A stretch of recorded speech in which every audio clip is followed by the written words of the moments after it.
more on this inaugural flight route and its impact on travel and tourism. Let's bring in Jonathan Cao.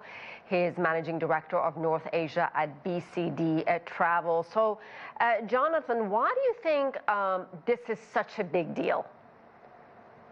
Yeah, so I think it's a very important route. The Shenzhen, Mexico City route not only represent the demand between China and Mexico for say, but it's really China and the whole Latin America. So we're seeing strong recovery in international travel after the pandemic. So I think it is very important. We look at the scale of trade between China and Latin America. Last year, it's grown almost 7% to about $43 billion US. And also Mexico is now considered one of the most important investment hub for Chinese capital because under the free trade agreement between Mexico, United States, and Canada, most of the products produced in Mexico is free of tariffs going into the North American market. So I think it is a significant market. And also, additionally, the tourism, we're going to see a lot of demand from, especially from China, going to Latin America in terms of leisure tourists. So Chinese tourists who are going to Latin America, are there specific destinations or countries that they're going to more than others?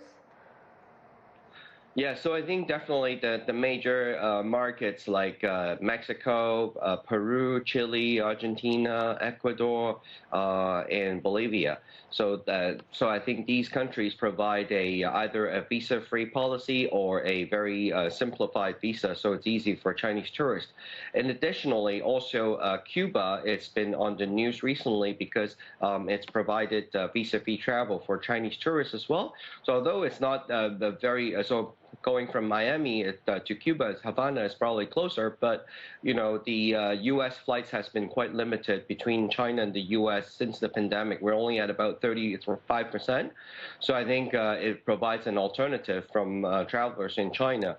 And also another important area is Antarctica travel. So China is actually the number 2 source of tourists to the Antarctica. So a lot of times the travelers will go through South America, and because of the distance, they will stay in South America for a bit, and then tour around, and then go to the Antarctica.